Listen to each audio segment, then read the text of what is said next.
Recently this week, New York Knicks head coach Tom Thibeadeau announced to the media that Kemba Walker is out of the rotation, being replaced by Alec Burks in the starting lineup. Interestingly enough, Kemba is not even getting a role off the bench for the Knicks, with Thibs saying that he doesn't really see a good role for Walker off the reserves and views him more so as a starter. He says this with verbiage like, it's part of it, it's a tough decision to make, but you always have to do what you think is best for the team. I view Kemba as a starter, and so it'd be tough to play three small guards together. I gave it consideration, and I've got great respect for who Kemba is as a person, number one, and all that he's accomplished in this league. So,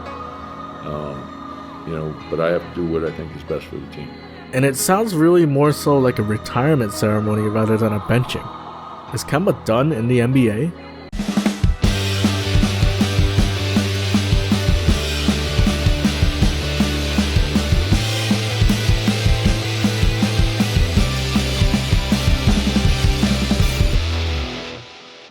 Being celebrated as a return of the hometown kid this past offseason, Kemba Walker was signed to the New York Knicks for a 2-year, $18 million contract after being waived by the Oklahoma City Thunder. In what was supposed to be a fairy tale homecoming, hopefully helping push the Knicks into contender territory, Knicks fans were very excited about the man from the Bronx, especially after having to watch Elfrid Payton start nearly every game at point guard last year. Signing Kemba along with Evan Fournier gave Knicks fans a lot of hope of some offensive spark in their team, and the double OT season opening win over the Celtics had them huffing on that good stuff real hard, myself included. Double fucking overtime! What the fuck, baby? New York is fucking back! Fuck Boston! But the dream soon ended shortly after, with the Knicks starting lineup struggling just to buy a bucket. The team's second unit, on the other hand, has been amazing, and they have been dragging them to be competitive in most games so far this season. A major breakthrough seemed to occur in the game versus Atlanta, where Alec Burks was filled in as a starting one guard while Kemba was resting on the second leg of a back-to-back. Burks has been amazing this year, shooting the three at a top 5 rate in the league, as well as being a plus defender, shown in the fact that opposing teams' offensive rating drops nearly 7 points when AB is on the court. This new starting lineup looked so much better versus the Hawks, getting a huge victory in Atlanta. Almost immediately after, this led to Thibs announcing the lineup shift, and in the Nets game right after that, Kemba was just straight up a DNPCD, standing for did not play a coach's decision, showing that Kemba has been completely phased out of the rotation. Let's look into why such a decision has been made just a quarter of the way into the season. First, we need to take an overall look at Kemba's impact thus far on the Knicks. The simplest way to do that is on-court plus-minus per 100 possessions, which extrapolates the point differential of the two opposing teams while that certain player is on the court over 100 possessions to standardize. First, let's take a look at the on-court plus-minus for each of the Knicks with significant minutes so far this season.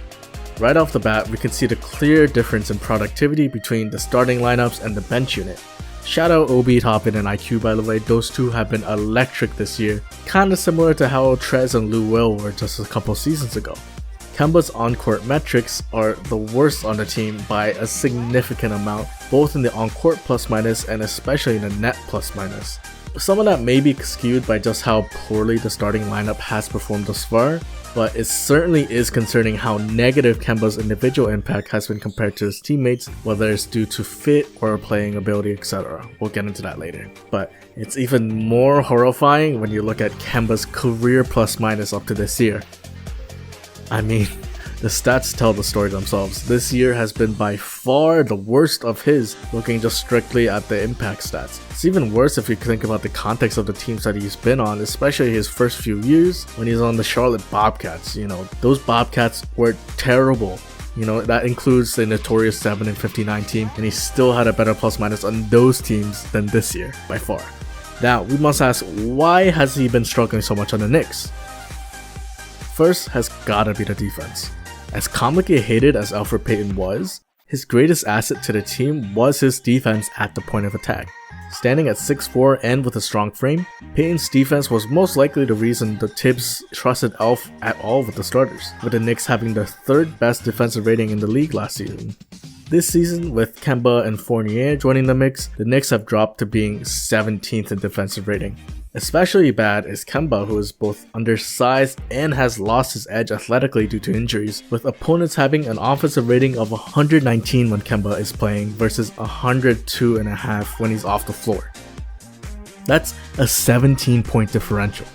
Though his offense has been down as well, as we'll get into later, it's Kemba's inability to guard just about anyone on the court that I think is the biggest reason for Thibs phasing out in the lineup, as we all know how much Thibs is passionate about defense. Guys, that they've got to be tougher blocking out inside. Andre Drummond can. There's really no arguing Kemba is just simply a revolving door for any opposing basketball player at this point in his career. The other point of concern is Kemba's offensive production. With him being such a net negative defender, you'd really hope his offense could cancel some of that out. But thus far, it's not been such a great time on the offensive side either. Ever since his knee issues popped up back in Boston, his points output, both raw and per 36, have been on a steep decline, nearly back to his rookie year levels. However, that's not to say his overall game has regressed back to rookie year. Obviously, he's gotten better skill-wise, but in correlation, his usage has also gone down drastically as well, especially this year, as he's unable to handle the ball as much as he used to due to Julius Randle being the main ball handler and playmaker for New York. His ability as a deep range shooter allows him to still put up some points despite the lack of usage, but in New York, and to an extent back in Boston as well, he's been used more so off ball rather than the old cardiac Kemba that we're used to. Walker on McGee with 4. Kemba Walker, step back, Walker, cardiac Kemba does it again! Driving less and taking more threes overall. You can see this trend here, and looking at it within the context of evolution of basketball, with how everyone is falling in love with the 3-ball, the 3-point rate increase makes sense along with that, as well as his improvement as a deep shooter overall as well. However, the more telling stat is his free throw rate, where ever since his knee issues began becoming a serious problem in his first year in Boston, is also the year that his free throw rate started to go down drastically as well. This tells me that due to his knee issues, he hasn't been able to attack the rim at all as much and draw fouls like he used to due to the limited athleticism that he now possesses. And it also limits his overall scoring opportunities, contributing to the lesser point per game output as we saw before. As a small guard who's not really known as a playmaker or defender, even a small decrease in athleticism and scoring ability can really mean a huge drop off in his ability to impact to win on his team. But looking at his overall production and looking at Kemba's ability to fit within the starting lineup, I thought he might still be a decent fit just due to the increased spacing he gives. But if we really look at it closely, in particular alongside Julius Randle, who had previously established himself as the main guy in New York as their point forward and center of attack, it really just doesn't work, especially between the two of them. Out of all duos amongst the Knicks players, you can see that Kemba Walker and Julius Randle has nearly the lowest net plus minus as a duo, with some of the highest minutes played together. Additionally, any other duo that also involves Kemba here are amongst all the lowest values, which is really just unfortunate to see and concerning as well. Also, I just gotta keep shouting out the Knicks bench, man. They are just amazing this year.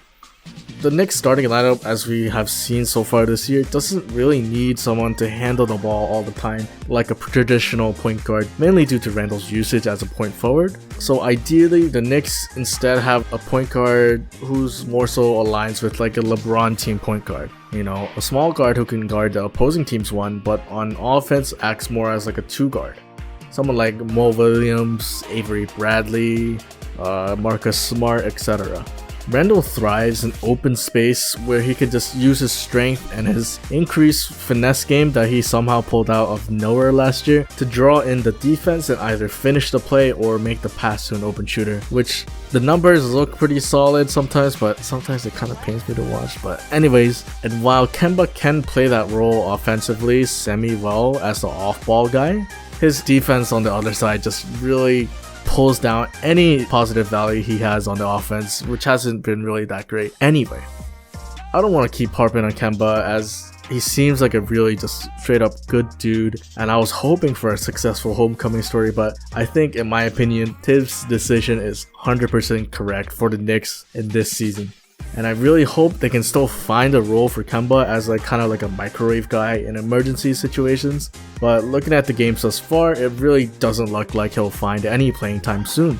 There's been rumors of some teams interested in trading for him, but considering his contract is very manageable, I wouldn't mind him staying on the team if he would like to. As a vet leader and, like I said, emergency spark off the bench, he still seemed to be very supportive of the guys on the team from the bench from what I've seen so far in this season, and he's also just one of the nicest guys in the league. So I wish the best for him regardless of what ends up happening, and I think he still has a spot in the league. It just might not be in New York at the current moment with the establish of Randall as well as IQ and Rose as the Knicks' main playmakers.